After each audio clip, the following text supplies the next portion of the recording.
Dans l'actualité du 13h15, face à la recrudescence des conflits de contrats de travail à Ouagadougou, la direction régionale du travail du centre tire sur la sonnette d'alarme. Mais c'est surtout la méconnaissance des fondamentaux dans les droits et obligations du contrat de travail qui fait défaut. Et puis, le pape François met en garde l'Amérique contre la légalisation des drogues. Pour sa première grande messe hors de Rome, le pape François aborde des thèmes sensibles. Mesdames, Messieurs, bonjour et ravi de vous retrouver. Mais avant de développer ces titres, sachez que le président du Faso était en visite au Congo et à l'occasion, Blaise Compaoré a pu rencontrer les Burkinabés vivant dans ce pays. Avec la petite communauté des ressortissants burkinabés, il a surtout été question des difficultés rencontrées par nos compatriotes pour l'obtention de la carte de séjour au Congo. Le point est avec Viviane Tiendrebego et Jean Zongo. En République du Congo, il y a environ 1300 Burkinabés officiellement enregistrés au consulat qui se trouvent à Pointe-Noire. Sur les 1300, 350 vivent dans la capitale économique, 500 dans la capitale politique Brazzaville.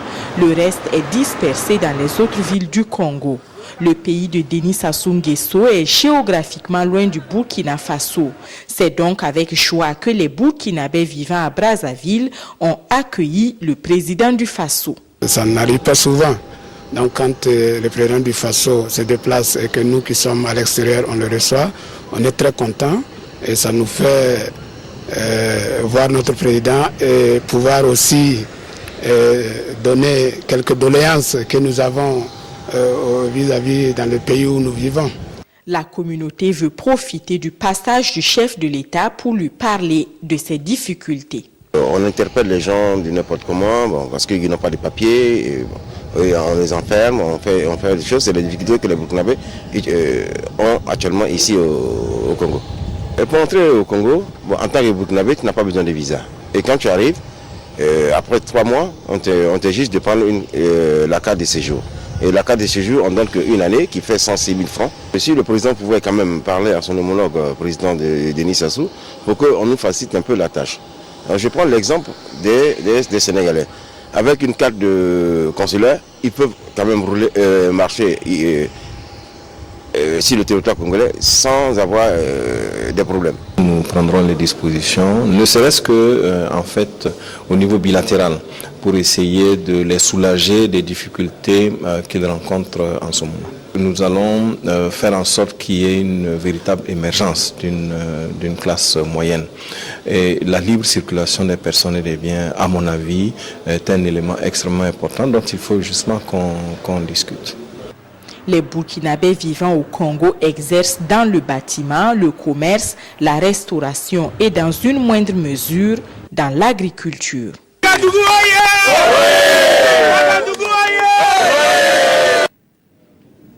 Autre actualité dans ce journal à Ouagadougou, selon la direction régionale du travail du centre, on assiste à une recrudescence des conflits de travail à Ouagadougou, une situation due à la méconnaissance des fondamentaux dans les droits et obligations de contrat de travail. Une journée donc organisée par la direction pour une séance de sensibilisation des employeurs mais aussi des employés. Nathalie Sawadogo.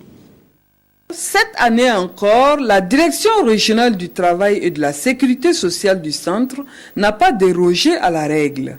Elle a initié une journée de sensibilisation sur les droits et obligations des parties au contrat de travail à l'endroit de ses partenaires sociaux que sont les représentants des entreprises de la ville de Ouagadougou. La direction de Wanogo Joseph Sanuidi enregistre chaque année beaucoup de plaintes, des conflits de travail entre employés et employeurs, surtout dans la ville de Ouagadougou.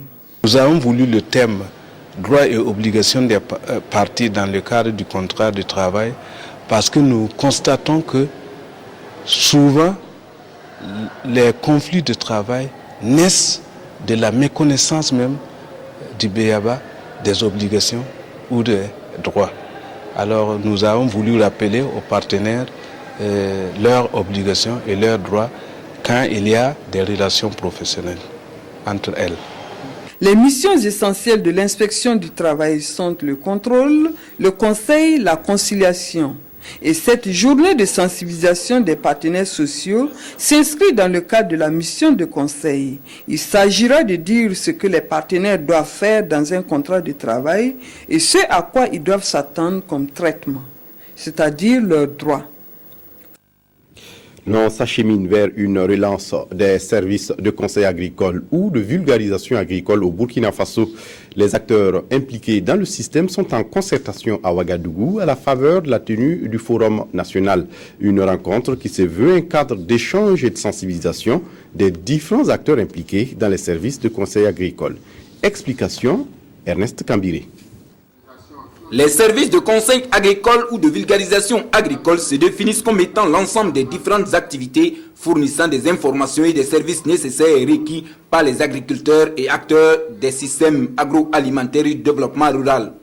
À Ouagadougou et dans le cadre du programme détaillé pour le développement de l'agriculture en Afrique piloté par le Forum africain pour les services de conseil agricole, le Burkina, à l'instar des 17 autres pays membres, veut mettre en place un forum national des services de conseil agricole, d'où la tenue de cet atelier.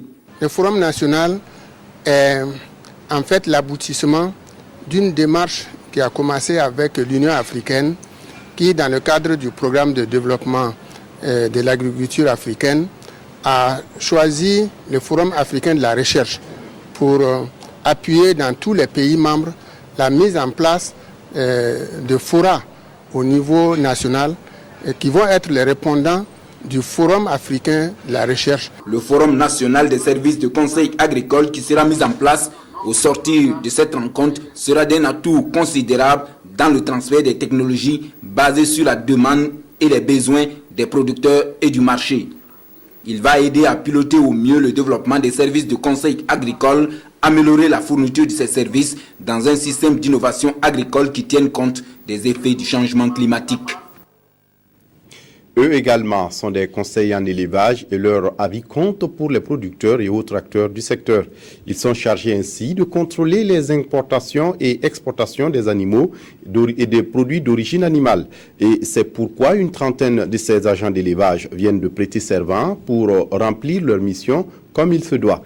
Un acte qui les oblige à exercer leur profession avec loyauté, conscience et probité. Maïmouna Traoré. Je le jure.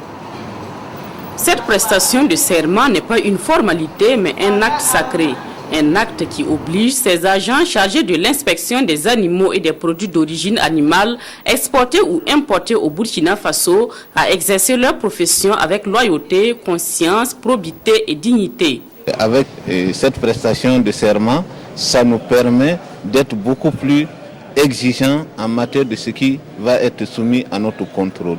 Donc je pense que c'est une manière de nous donner plus de poids et être la police de la santé animale au niveau du Burkina Faso.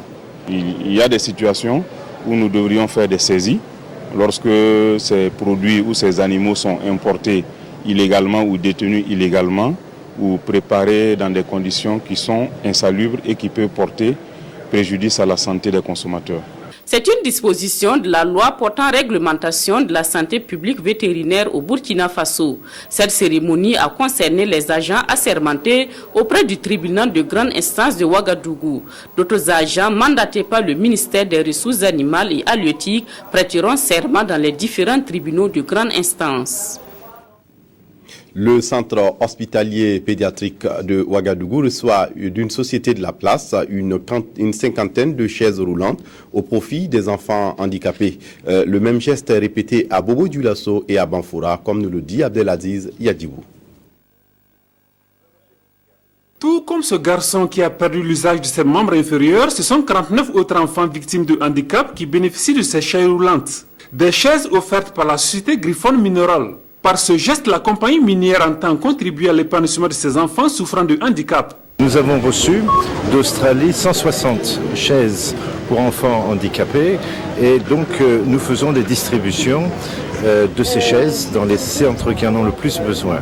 Maintenant, avec ce fauteuil, on pourra au moins faire un tour dans le quartier pour qu'ils voient aussi les autres enfants, voir d'autres visages, observer aussi la nature. Vraiment, c'est un don précieux pour nous.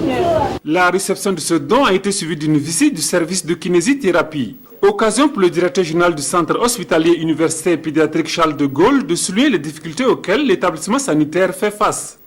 Il y a eu des efforts volontaristes de la part du gouvernement et des partenaires technico-financiers, mais les besoins non couverts demeurent importants, si bien que contribution. Et c'est en cela que le geste de la société minérale Griffon est à saluer. Ce don intervient après celui du Niankoro-Dougou dans les Cascades. Et la société Griffon Mineral de promettre étendre ses actions aux villes de Banfora et de Bobo-Dioulasso. Voilà, c'est la fin de cette édition. Merci de l'avoir suivi. Très bonne suite du programme sur la RTB. Au revoir.